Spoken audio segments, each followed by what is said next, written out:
Salut, c'est Mathis et bienvenue dans cette nouvelle vidéo. Il y a quelques temps avec Hugo de Waves, que tu connais sûrement, on a passé quelques jours ensemble pour tourner un épisode de sa série J'irai surfer chez vous. L'épisode est d'ailleurs disponible en même temps que cette vidéo, donc si jamais t'as pas vu la vidéo d'Hugo, je te conseille d'aller la voir. Et si tu viens de la vidéo d'Hugo, eh ben salut. Et donc on en a profité pour se poser, allumer les caméras et parler de surf pendant une petite heure. On a parlé de nos expériences, du localisme et de plein d'autres sujets super intéressants. Donc sans plus attendre, je te laisse avec la vidéo, c'est parti. Ça y est, je suis stressé là, ça y est. Mec, je suis un peu stressé aussi en vrai. C'est vrai. Ouais. Ça va? Ça va et toi? Ça va. Ce serait pas Hugo de Waves? Vous savez pas Mathis de Mathis? Putain, mais je crois que si. Mais je vous reconnais. C'est pas vrai. Si. Mec, à chaque fois on me confond. Ah bon? Ça va? Bah ça va et toi? Bah ça va nickel. Merci d'être là. Bah merci à toi de nous accueillir. C'est vrai que pour expliquer un petit peu, on est du coup pendant le tournage de ta petite série. Ouais, j'irai surfer chez vous. Surfer chez vous. Et donc il a fait un petit stop en Charente-Maritime.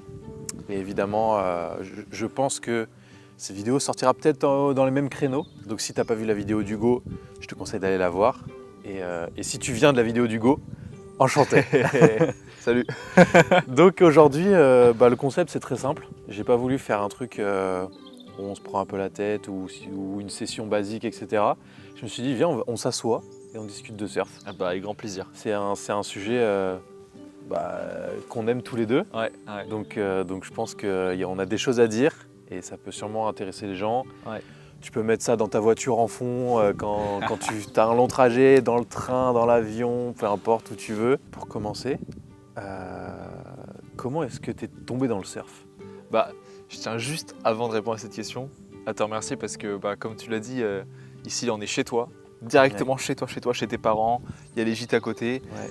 Et tu as eu la gentillesse de me contacter et de me dire vas-y viens 2-3 jours, on fait un épisode. Et je sais qu'en plus tu avais des trucs à faire, tu as un déménagement. Ouais. Et tu as fait exprès de tout repousser, de tout organiser juste pour qu'on vienne. Et Et franchement moi ça me touche beaucoup parce que on s'était peut-être croisés 2-3 fois mais on se connaît pas énormément. Et là c'était l'occasion de connecter un peu plus. c'est clair. Et c'est super gentil de nous proposer ça. Et nous en tout cas avec Ethan, mon cadreur, on est ravis de venir ici pour tourner un épisode. Franchement les gars, moi c'est un énorme plaisir. Parce qu'en plus, pour expliquer un peu, mais on se connaît, ça fait combien de temps à peu près? Ça fait 1 an et demi je pense. 1 an et demi. Ouais. On s'est rencontrés la première fois et après on a refait une session une autre fois au Segor. Ouais. Mais à chaque fois qu'on essayait de se caler des trucs, c'était compliqué, nos emplois du temps respectifs. Donc c'était un peu compliqué. Et là, les planètes se sont alignées. En tout cas, j'ai fait en sorte que les planètes s'alignent. 17 fois, je ne laisserai pas passer cette occasion de se voir quelques jours en plus. Ah ouais, donc, puis c'est trop bien. Enfin, t'es super authentique, t'as une très bonne énergie. On s'est bien marré à l'eau. Par chance, on a eu 2 jours de conditions qui étaient très jolies. On a fait un beau coucher de soleil, 2 fois. 2 beaux couchers de soleil. Ouais. Donc, et avec 2 fois des conditions différentes en plus. Ouais, on n'aura pas les gros barrels, les grosses sessions solides, mais c'était une belle session entre potes, on a bien rigolé, donc franchement merci de nous accueillir parce que nous on est ravis, donc je suis content d'être là. Avec grand plaisir. Je pense que dans ta vidéo on a montré en tout cas le surf de tout le monde. Ce que tu montres habituellement dans tes vidéos en fait c'est du surf, c'est pas du surf de pro, c'est pas des vagues de pro, c'est des vagues chill, il y avait quoi? Il y avait 1 mètre dans les grosses séries peut-être. Ouais. Ça déroulait un peu, donc franchement c'était chill. Mais de toute façon, moi c'est sur ça que j'ai basé Waves entre guillemets. C'est le fait de surfer en étant un mec normal. Ouais. Quand à l'époque, entre grands guillemets, t'allais sur YouTube et tu voyais beaucoup de vidéos de pros, donc des gens qui envoyaient des giga rollers à midi, des tubes de partout, et limite tu trouves que c'est normal. Mais c'est pas ça la réalité. La réalité c'est que 99% des surfeurs ils sont comme toi, comme moi. C'est clair. On surfe quand on peut, quand on a le temps, on a un niveau normal, ok. On galère un peu comme tous les surfeurs et c'est ça qui représente le niveau moyen entre guillemets, tu vois. C'est ça. Et c'est comme ça que je me suis différencié, c'est en n'étant pas pro. Après c'est génial de voir des vidéos de pro, moi je suis le premier à en consommer, j'adore. Oui, la même. Enfin, on en parlera un peu plus tard dans la vidéo, mais c'est un sport ingrat. Ouais. Donc voilà, mais voilà, on en reviendra plus tard. On le voit là avec le J'irai surfer chez vous, on a fait putain petit papillon. Putain mec c'est Avatar, on est dans la faute d'Avatar là. Mais ouais, avec les épisodes qu'on a fait, on est parti au Pays Basque déjà, on a fait pas mal de destinations et c'est galère, hein, le surf. Waouh. Pour 10 sessions faites, il y en a 1-2 qu'on a vraiment des belles images. Tout le reste, c'est il pleut, il y a tempête, c'est galère, les vagues elles sont explosées, les vagues elles sont trop petites, les vagues elles sont trop grosses. C'est vraiment chaud le surf. Hein. C'est clair. Puis en plus j'ai sorti une vidéo là-dessus il y a quelques semaines où justement j'explique que des fois tu peux passer une session de 3 heures à la conquête de la vague, et au final tu rentres, et même Ouais. en 3 heures, t'as même pas eu une vague digne Ouais. de ce nom, tu vois.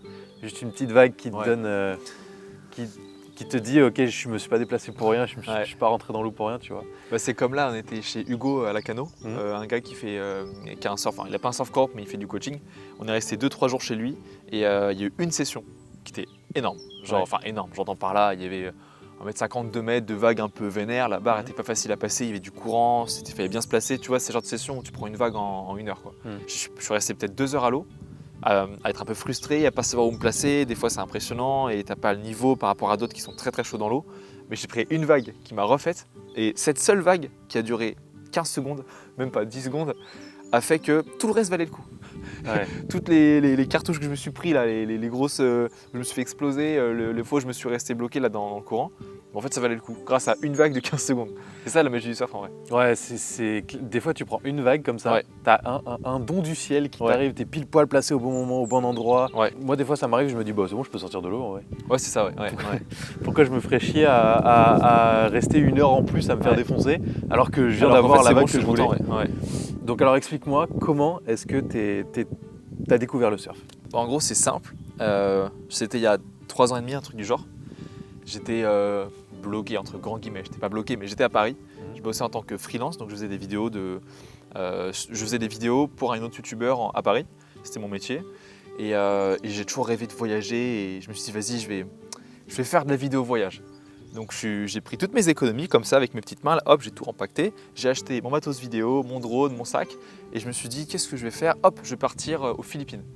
Je me suis dit je vais partir aux Philippines pendant 3 à 6 mois et je vais faire des vidéos, devenir v'là connu et ensuite je serai v'là riche. C'était mon plan. Sur le papier, Sur le papier, C'est ça nickel. avait l'air cool, tu Ouais. vois. Et du coup, bon, je cours pas après l'argent, mais je m'étais dit, vas-y, je vais vivre de mes vidéos et j'ai trop hâte parce que je vais être comme tous les gens qu'on voit sur Internet. Ils voyagent, ils ont l'air de gagner de l'argent. Je sais pas trop comment ça marche, mais ça a l'air cool. Bon, je suis parti aux Philippines. J'ai fait 2-3 vidéos de voyage. Je suis pas du tout devenu connu. Je suis vraiment pas du tout devenu connu. Et je suis resté bloqué en confinement pendant 3 mois sur une île pendant un certain virus que tout le monde connaît, je pense.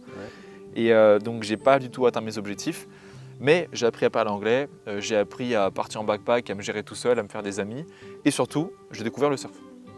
Genre c'était pendant le confinement, il n'y avait plus rien à faire sur l'île, les restaurants étaient bloqués, il n'y a pas d'activité, il n'y avait rien. Et de fil en aiguille, je comprends que je suis à Siargao, une espèce d'île, c'est un peu la capitale du surf des Philippines. Et je vois plein de gens avec des planches de surf et je suis intrigué, je me dis mais qu'est-ce que c'est que ça, comment ça marche, on prend juste une planche, on va à l'eau comme ça. Et alors moi j'ai eu de la chance parce que la majorité des surfeurs débutants, quand ils vont débuter, ils vont galérer pendant 6 mois, tu vois. Ils sont en France, dans les Landes, c'est toujours trop gros, il y a beaucoup trop de monde, etc. Moi j'ai pas du tout eu cette malchance-là. Moi j'ai été super chanceux. Ma première session, j'ai un gros longboard 9 pieds, on est 4 potes, on va au large sur une eau turquoise transparente, des petites vagues parfaites de 40 cm. Je me lève sur une première vague au large et je me souviens très très bien de ce moment-là. La première vague de ma vie que je prends, c'est une putain de mousse en ligne droite. Hein. Je me lève comme ça et j'ai l'impression de voler, mec, je suis comme ça. Et dans ma tête, ça fait clic. Et d'un coup, tous les astres s'alignent. Donc tout s'aligne dans ma tête et là je fais ok, je veux cette sensation toute ma vie. C'est ce que je vais faire de ma vie. Je vais créer des vidéos là-dessus et c'est trop bien et voilà. Ouais. Donc après le soir, tu sais, je suis rentré chez moi, j'étais tout excité, j'ai refait 2-3 sessions pendant la semaine. Mais cette image-là, de cette première vague où tu as vraiment la sensation de voler, tu te fais porter par la nature, tu vois, c'est un truc de fou. Et le soir quand je suis rentré, tu sais, j'ai tapé tuto surf sur YouTube, etc. Je vois qu'il n'y avait rien en français et 150 vidéos en anglais. Et j'ai fait, bah, tu sais quoi, je vais créer ma chaîne et je vais tout documenter et voilà, nique sa mère, je le fais. Non, c'est clair. Bah, t'as eu raison. Hein. T'as eu en vrai le parcours du début, le truc du débutant un peu parfait. Ouais. Tu vois, dans le sens où t'as commencé dans un endroit où, qui est réputé, en plus les Philippines, pour le surf. Ouais. T'as eu une eau parfaite, des vagues, j'imagine, parfaites. T'as eu des conditions vraiment idéales pour apprendre. J'ai eu de la chance, alors il y a plusieurs facteurs. Je pense que de 1, j'ai fait en sorte d'organiser ma vie pour que ça puisse coller aux conditions de surf tout le temps. Vu que je suis réalisateur de base, bon bah ok, je fais en sorte pour que je produis toutes mes vidéos dans un coin de la semaine et tout le reste, je me dégage du temps pour le surf. Et donc premier truc. Deuxième truc, j'ai débuté dans des conditions parfaites, ce qui m'a motivé instantanément à continuer. Et troisième truc, c'est que ensuite je suis rentré en France après le confinement là. Et l'été qui a suivi du coup le confinement, il y a eu un été de fou. Alors moi j'habite à Pornic, en Loire-Atlantique, il n'y a pas de vagues là-bas, ou très peu.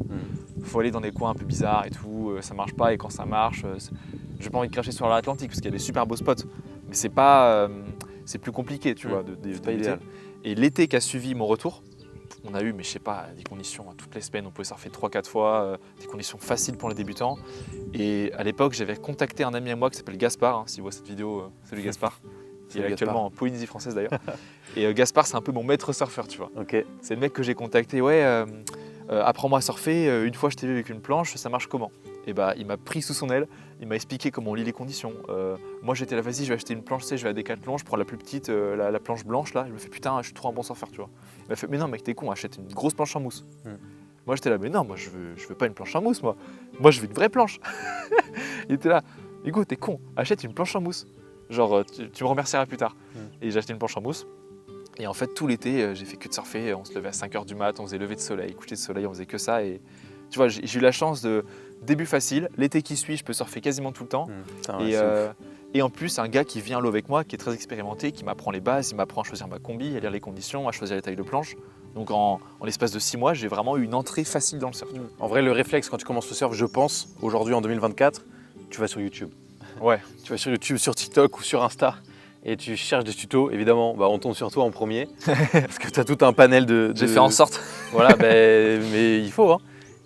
Mais en vrai, quelqu'un qui s'y connaît pas, il va tout de suite vouloir avoir le style avant d'avoir la perf. Ouais.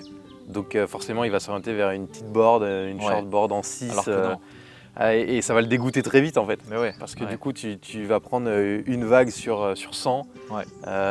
Ça va trop bouger, ça va pas être assez stable. Ouais.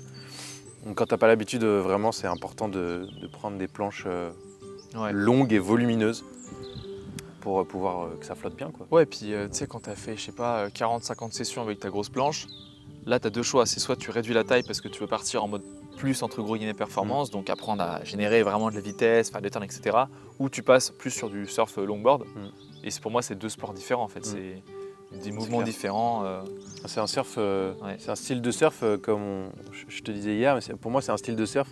Plus je grandis, plus je m'oriente vers ce style de surf-là. Ouais. Parce que en fait, clairement, pour parler honnêtement, la flemme de me faire chier, tu vois, Ouais. à bousiller ma session parce que j'ai loupé un turn où je me dis putain, pourquoi j'ai pas bien lancé mon bras.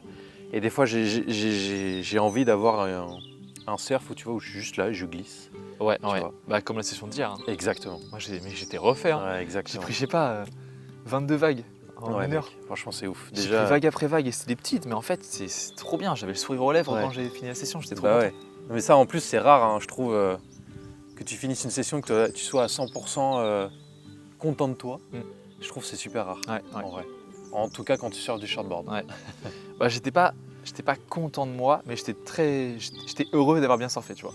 Pour toi, justement, quand on parlait de tes débuts là à l'instant, c'est quoi ta plus grande différence pour toi, mentalement et techniquement, on va dire? C'est quoi la plus grosse différence entre tes débuts et maintenant? Parce que là, on peut considérer que tu as un niveau intermédiaire. Je dirais la différence entre aujourd'hui et quand j'ai débuté, c'est déjà une petite différence de niveau, parce que je me suis beaucoup entraîné, mais le plus marquant pour moi, c'est la lecture de vagues.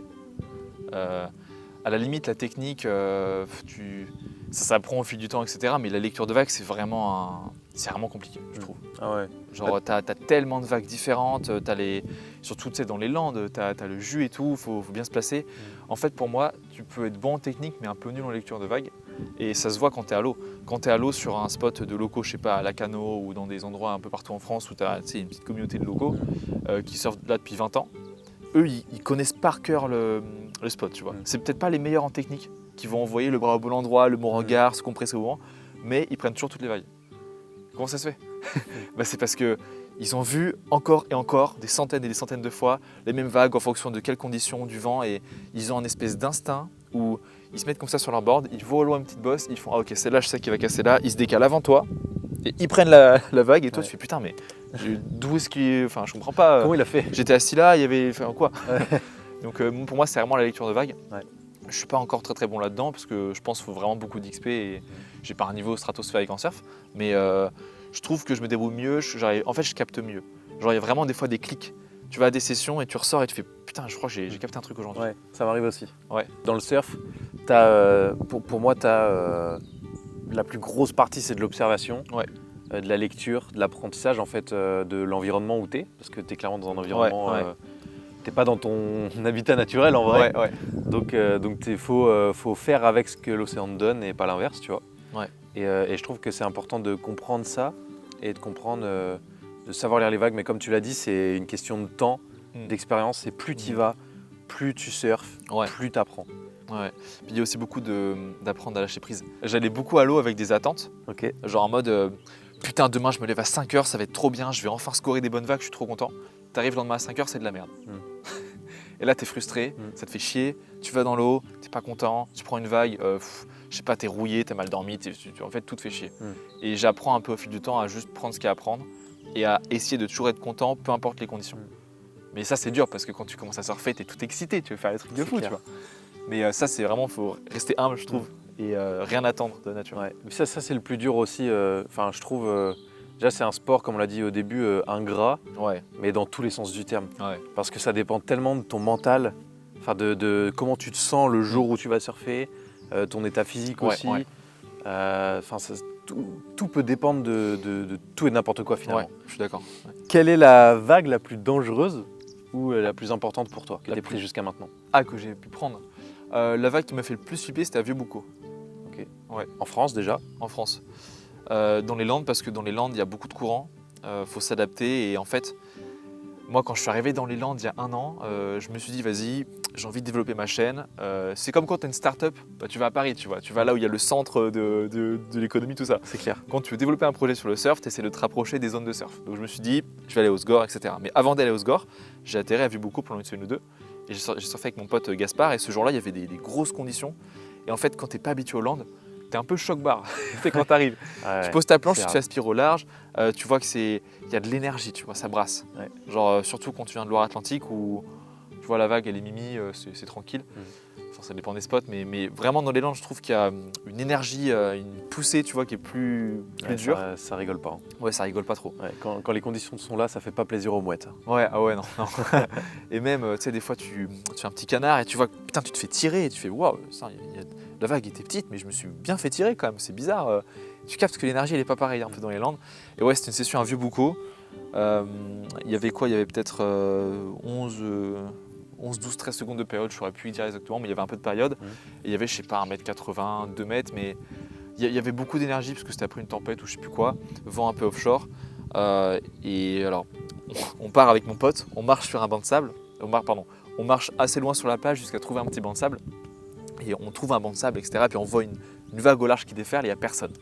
Déjà, quand il n'y a personne, tu te dis bon, vas-y, je prends mes couilles, je vais quand même. Ouais, surtout dans ces coins-là, quand il n'y a personne dans l'eau, c'est bizarre. Et on marchait vraiment, je sais pas, 20 minutes loin, il n'y avait vraiment personne, tu vois. Et mon pote Gaspard, il fait ouais, bah vas-y, en vrai, on peut y aller, il y a un petit canal et tout. Et il me dit, bah, genre, on attend que la série passe. Genre, dès que tu vois une grosse vague passer, bam, tu vas, tu vois. Mais tu sais, c'est contre-intuitif. Bah ouais. T'es là sur le bord, tu vois un monstre et tu y vas quand il y a le monstre. Ah non, moi j'ai envie d'y aller quand il n'y a pas de vague. Mais en fait, le temps que tu arrives, bref, tu m'as compris. Et du coup, on va au large et je me chie dessus. Ça paraît pas énorme sur la vidéo parce que c'est en plan drone, mais faut se remettre en contexte. T'es assis comme ça et t'as vraiment une énergie. Et pour moi, c'était nouveau. Tu vois, peut-être que pour les locaux, c'est pas énorme, mais pour moi qui venais d'arriver, c'était énorme et j'ai vraiment eu peur. Puis surtout qu'entre la taille qui est annoncée, tu te dis.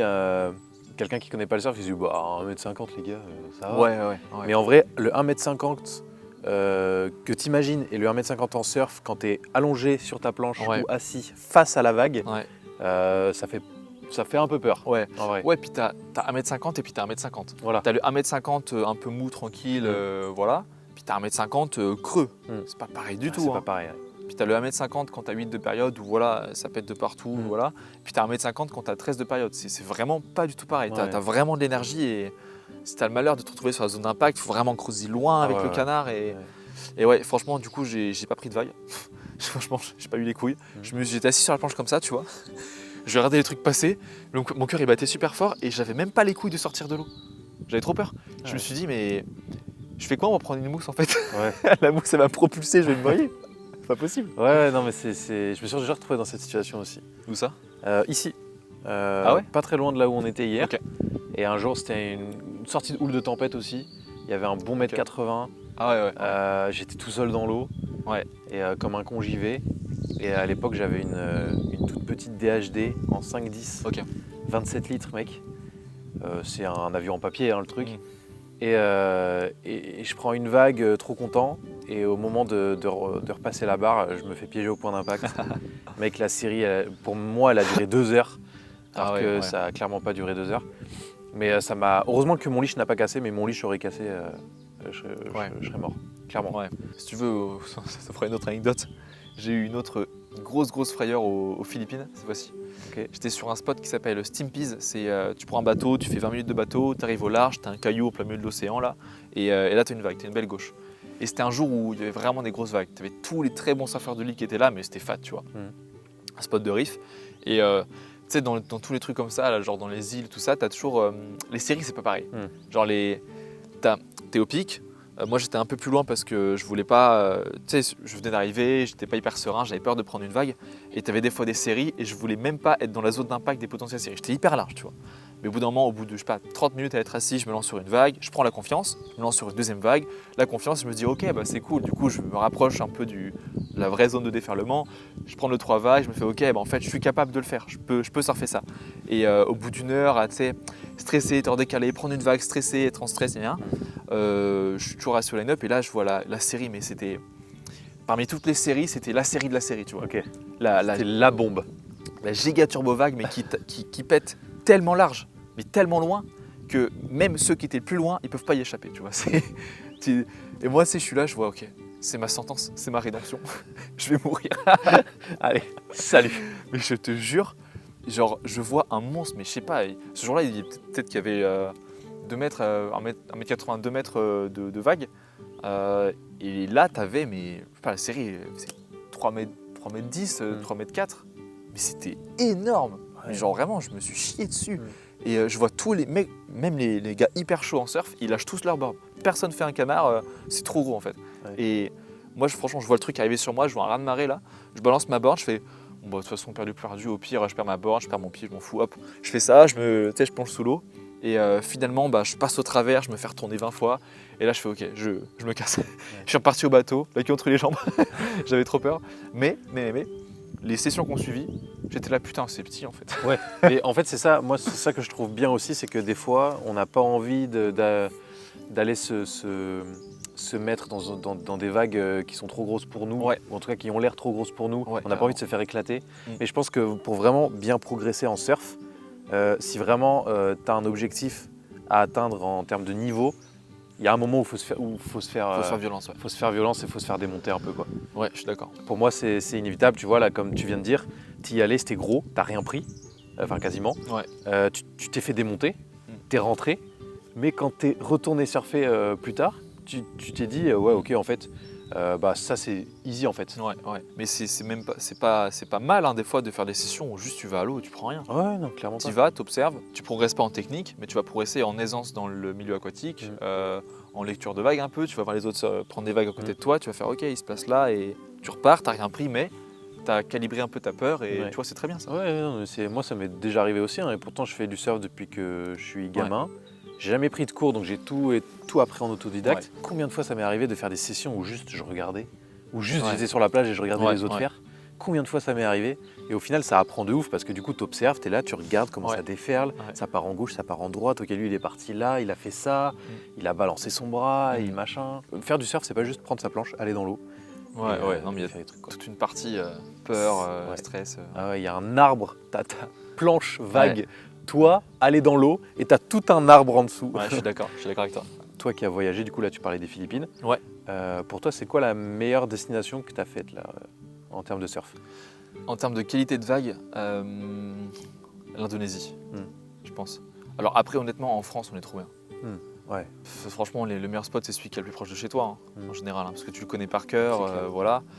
L'Indonésie, en termes de qualité de vague, c'est quand même fou. J'ai fait Brésil, Tenerife, Sri Lanka, Bali. Alors après, j'ai pas fait toute l'Indonésie, j'ai fait une petite partie à Bali. Mais en consistance, tu vois, il y a toute l'année des vagues. Alors tu as des moments qui sont meilleurs que d'autres, mais tu as globalement des vagues toute l'année. Il y a un peu de monde, mais quand même, tu comprends pourquoi il y a autant de monde. Genre c'est une qualité de vague longue, il y a de la puissance, des barrels qui sont simples. Tu peux take off sur une section où ça creuse pas. Et là, tu vois la section de devant qui creuse. Alors moi, j'ai encore jamais pris un vrai tube, mais j'ai eu des petites visions. Mais ouais, l'Indonésie, c'est quand même fou. C'est quand même fou. Après, Bali, il y a trop de gens. Moi, j'irai plus à Bali, là, il y a trop de gens. Bah ouais, moi ça me décourage un peu aussi. J'ai jamais été en Indo, etc. Mais quand je vois tout le monde tout le monde va là-bas, ça me donne plus forcément envie de. En fait, il n'y a plus le côté je pars dans un pays qui est complètement opposé au mien pour trouver une vague, pour surfer, alors que tu vas. Après, j'irai sûrement pour kiffer, tu vois. Parce que je pense que c'est un truc à faire une fois en tant que surfeur. Mais ça, en fait, ça me fait chier de me dire que tout le monde y allait, quoi. Tu vois, c'est même plus exceptionnel d'y aller en vrai. Parce qu'une partie du plaisir du surf, et c'est aussi pour ça que je comprends que les surfeurs locaux veulent protéger leurs secret spots, et moi le premier, j'essaie de... Enfin, quand je balance des adresses de spots, c'est Osgore, Cap-Breton, merci. Oui, c'est bon, tout le monde connaît, tu vois. c'est clair. Mais je balancerai jamais l'adresse d'un spot de locaux que les gens connaissent pas. Et ça fait partie un peu du plaisir du surf de devoir trouver par soi-même des spots. De contact en contact, d'un mec qui connaît un gars, il va te dire une adresse, tu vas y aller, il n'y aura aucune vague ce jour-là, puis tu vas retourner, je sais pas, 2-3 jours après, là il y a une vague. Tu vois, ça fait partie du kiff du surf, c'est de l'aventure. Et je pense qu'une vague que tu as méritée par ton travail et ta recherche te fait plus plaisir qu'une vague que tout le monde connaît. C'est clair. Ouais, c'est la chance que j'ai ici aussi en Charente-Maritime. C'est que déjà, tu as des spots partout. Tu as l'île d'Oléron, tu as l'île de Ré, t'as plein de spots de repli si jamais c'est tempête. Donc ça, on a de la chance là-dessus. Et notre spot principal à La Palmyre, donc la côte sauvage, t'as 50 plages. Vraiment, t'as une côte de 24 km et ça change tout le temps ça change.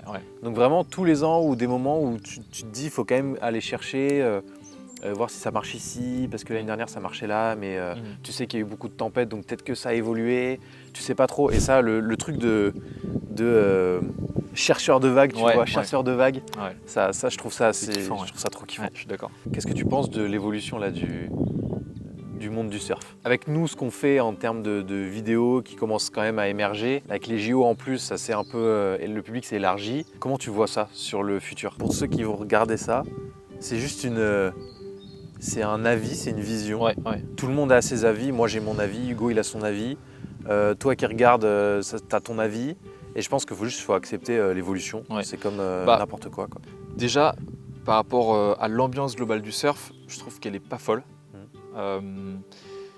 C'est vraiment l'un des seuls sports où, tu sais, genre, quand tu fais du skate, j'en ai parlé avec Hugo de la Cano, la conversation m'avait pas mal inspiré, mais quand tu fais du skate, tu vois au skatepark, tu es tout seul, tu es content quand tu as un mec qui vient parce que tu vois, tu partages, chacun prend c'est chacun son tour et puis voilà, tu vois, c'est cool. Le surf, c'est vraiment l'un des seuls sports où quand tu es seul au pic, tu vois 1, 2, 3 gars qui check, tu vois, depuis la dune, t'es pas content. Tu as les dents qui commencent à grincer, tu te dis putain, fais chier. Il y a d'autres gars qui viennent, fais chier, tu vois. Et je pense que c'est dû au fait que le surf est une ressource limitée, il y a un nombre de vagues qui n'est pas du tout infini, tu choisis pas quand est-ce que tu surfes et c'est un peu de la chance. Et quand tu as enfin trouvé ta session alors que ça fait 3 mois que tu es frustré, putain ça te fait chier de la partager.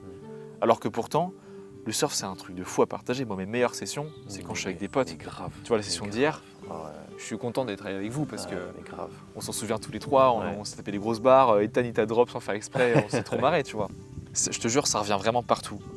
Moi qui ai fait quasiment toute la France, qui a voyagé un peu partout, qui a rencontré beaucoup de surfeurs, de profs, de gens très avancés, de débutants, ce qui revient partout, dans chaque destination, avec tout le monde, c'est il y a une catégorie de gens, une catégorie de surfeurs qui sont vraiment pas accueillants, pas gentils, pas sympas, qui critiquent, qui se moquent, qui n'ont pas cette démarche d'aider, tu vois. T'as des fois, t'as des gars, ils sont à l'eau, ils sont très expérimentés, ils voient un débutant qui se blesse, ils vont pas venir l'aider. Ils vont se dire putain de couc de merde, casse-toi, tu vois, t'as rien à faire là pour, tu vois, t'es blessé, casse-toi. Putain, on est des humains. Salut, ça va? Tu t'es blessé? Est-ce que tu as besoin d'aide? Tu vois, et je trouve ça fou que le surf ait pris, pour certaines personnes, j'ai pas envie de viser qui que ce soit, mais que ça... Il y a tellement cette dimension, putain c'est ma vague, c'est mon spot, fichier il me la vole, qu'on en oublie l'humain derrière. Et je trouve ça dommage. Moi c'est pas du tout l'idée que j'avais du surf avant de vraiment être dedans. Pareil. C'est pas du tout l'idée que j'avais de cet esprit-là. Pour moi, c'était un esprit de partage.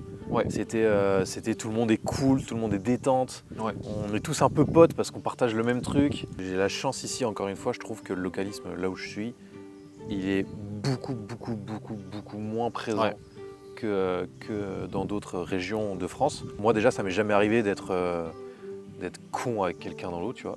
Ça m'est jamais arrivé. Et honnêtement, je le dirais si jamais ça m'était déjà arrivé, mais jamais. Bon, avec moi, les gens ne l'étaient pas parce que du coup, c'est des gens, en plus, c'est tellement un petit monde, une petite région que tout le monde se connaît un peu. Ouais. Donc forcément, moi, je ne l'ai jamais subi ici, en tout cas. C'est con de réagir comme ça.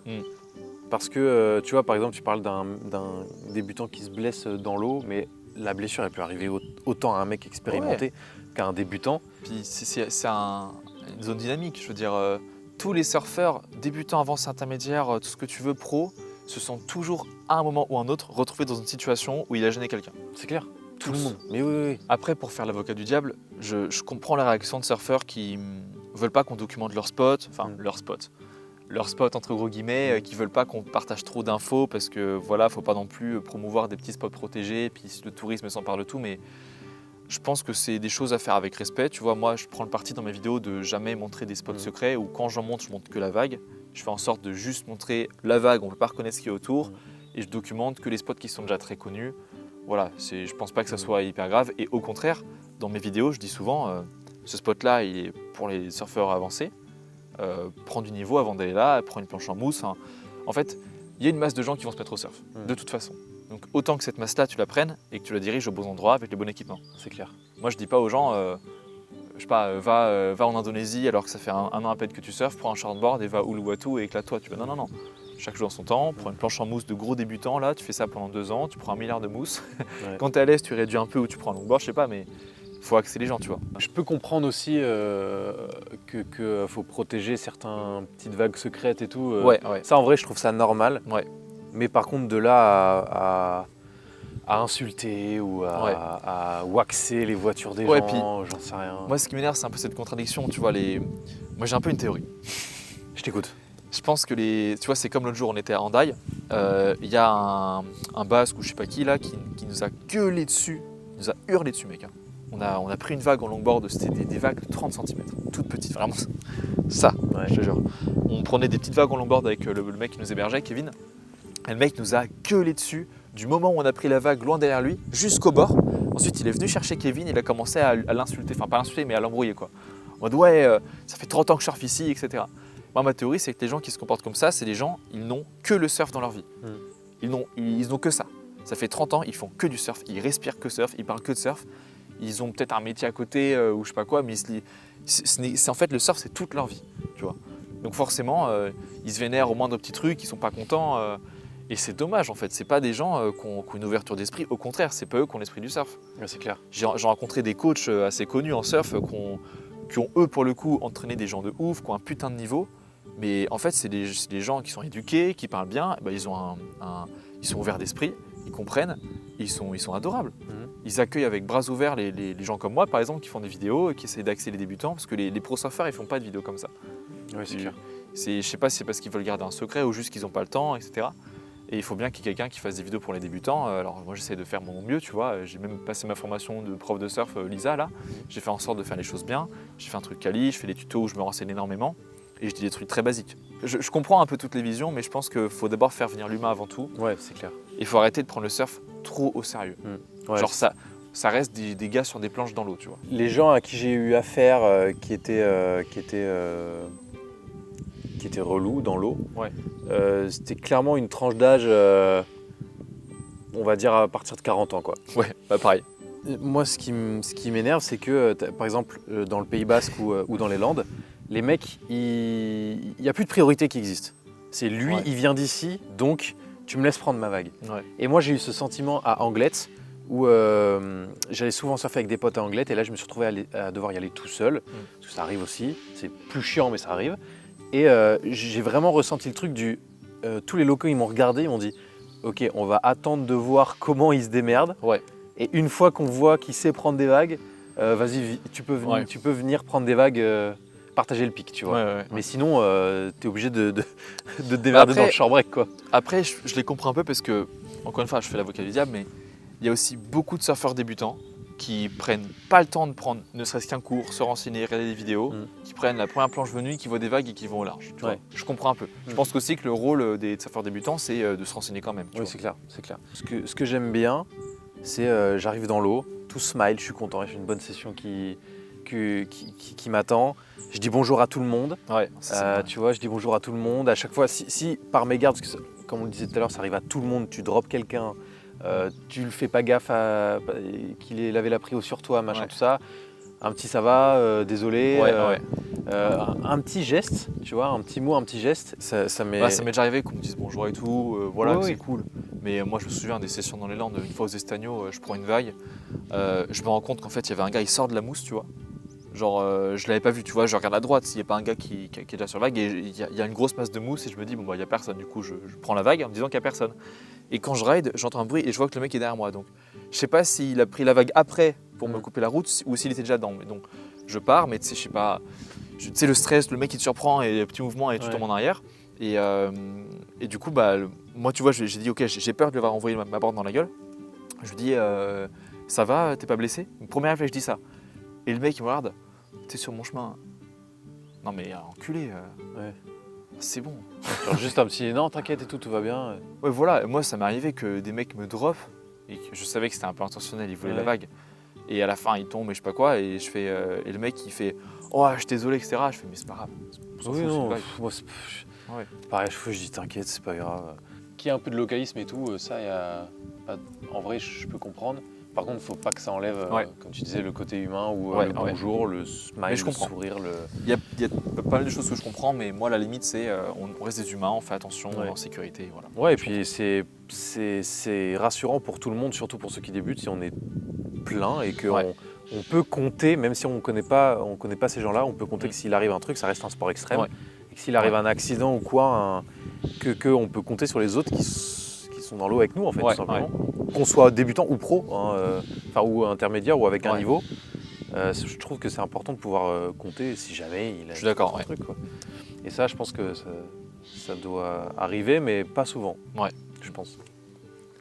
Il y a un truc qui fait du bruit là, je sais pas ce que c'est. Ouais, je sais pas. Attends. En termes de nouvelles technologies dans le monde du surf, il y a plein de choses qui sont nées il y a quelques années, etc., dont les vagues artificielles, les piscines à vagues, un peu partout dans le monde. Qu'est-ce que tu penses de ça? C'est génial. Voilà. C'est génial. Faut pas bloquer le progrès, je trouve ça cool. Après, si le projet il peut être fait en prenant en compte des enjeux un peu environnementaux, trop bien. Mais je veux dire, je pense que tu fais référence un peu aux critiques qui sont faites aux piscines à vagues et tout ça. Quand tu as un pays qui a une piscine à vagues, pour les pro surfeurs, pour les gens qui veulent s'entraîner, avoir tous les jours les mêmes conditions, travailler, bourriner une technique, c'est un truc de fou. On va élever le niveau de nos pro surfeurs de notre pays, c'est clair. C'est un truc de fou. Et les mecs qui critiquent, ça pollue, c'est les premiers à prendre l'avion pour aller au Maroc, à faire je sais pas combien de kilomètres de route pour aller surfer toutes les semaines et tout, mais c'est les premiers à faire ça. Et après, ils voient les piscines à vagues, franchement l'écologie. Ouais, c'est clair. Non, mais de toute façon, le surf, c'est un sport contradictoire, dans le sens où on aime ce que la nature nous offre, mais à la fois, c'est vrai que quand on va surfer, quand on va surfer à l'autre bout de la planète, on prend l'avion, on a de la wax avec de la paraffine, des trucs pas trop cool et tout, plus les piscines à vagues. Et en fait, moi, ce qui m'interpelle dans les piscines à vagues et dans tous ces trucs-là, moi, je trouve ça trop cool. Je trouve ça trop bien, comme tu as dit, pour s'entraîner, pour machin, pour les débutants même, tu vois. Avant d'aller dans l'océan pur et dur, si des débutants peuvent passer par là, leur marge de progression, elle est réduite, tu vois. Ça prend un laps de temps beaucoup plus court. Mais c'est vrai que quand tu regardes les trucs sur le papier, tu vois des gens, ils disent « Attends, mais les surfeurs, ils disent écolo ». mais ils prennent des litres et des litres d'eau. Les surfeurs, c'est les gens les moins écolos du monde. Mais c'est clairement, évidemment que je suis complètement pour nettoyer les plages, pour faire attention à comment je me déplace, etc., réduire un maximum. Mais je reste un surfeur et si on me propose demain de partir à Tahiti surfer Teupo, je vais absolument pas me poser la question. Moi je pense qu'on devrait plutôt se pencher sur des vrais gros problèmes, l'élevage industriel, l'appauvrissement des sols, les trucs dans ce style-là, tu vois, la surpêche, tu vois. Ça pour moi c'est des vrais enjeux. Tu vois, tu as des projets de piscine à vagues qui sont excellents, comme je pense que tu l'entendre parler, le surf park de Canéjan. De Canéjan, oui. J'ai parlé avec l'un des investisseurs, qui s'appelle Edouard. Et super approche, le mec ils réhabilitent une zone industrielle, il fait en sorte d'avoir un projet qui est fiable, ça a été accepté, il y a vraiment des gens qui sont allés voir, qui ont mis leur aval ou non, et le projet a été accepté. Et c'est avec de l'eau de pluie. Récupération, enfin, c'est génial, tu vois. Je trouve ça cool, la démarche elle est sympa, ça va permettre à des pro surfeurs de vraiment bourriner leur entraînement. Et je trouve ça génial, ça se développe, c'est très cool. Moi, je suis... Clair. En tant que surfeur, on peut se permettre, je pense, de défendre certains trucs. Ouais. Tu vois, de défendre la surpêche, comme tu as dit. Carrément. De défendre, parce que moi, ça me tient Enfin, défendre. énormément à cœur. Je veux dire combattre la surpêche. Combattre plutôt, oui. Je défends la surpêche. Je défends la Je veux surpêche. consommer le plus de poissons. Par contre, les gens qui fument et qui mettent leur mégot dans le sable aillent bien profondément vous faire enculer. Très clairement. On peut pas tout faire de toute façon. Ouais. Est-ce que tu as des objectifs Est-ce que tu as des objectifs personnels là, prochainement, en termes de surf que tu aimerais atteindre? Ah oui, de ouf. Je vais trop me caler un vrai tube. Un vrai tube, un vrai long tube. Tu Alors, rentres, tu ressors. Pas long tube, mais j'ai eu des visions, je me suis calé des fois, et tu vois un truc qui passe au-dessus de moi, mais jamais j'ai eu la vraie vision où tu es dans une vague qui creuse, qui est un peu grosse, où tu vois devant toi la lèvre et tu rentres dedans et après tu ressors. Tu es vraiment J'ai jamais profond. Ouais. Des fois j'ai senti le truc, tu vois, des fois je vois la section devant moi, je me cale, pendant une microseconde le truc il m'enveloppe et je me dis le temps s'arrête et là bam je me fais exploser. Ouais. Moi ce que je veux c'est vraiment choper un vrai tube. Ouais. En vrai, c'est pas la figure la plus dure. Enfin, c'est même pas une figure. Alors, moi je trouve ça hyper dur.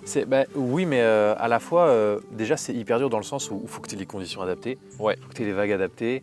Enfin, tu vois, il y a tellement de choses qui doivent être réunies par rapport au roller où tu peux, tu vois, sur un peu n'importe quel type de vague, tu peux t'entraîner à le rentrer.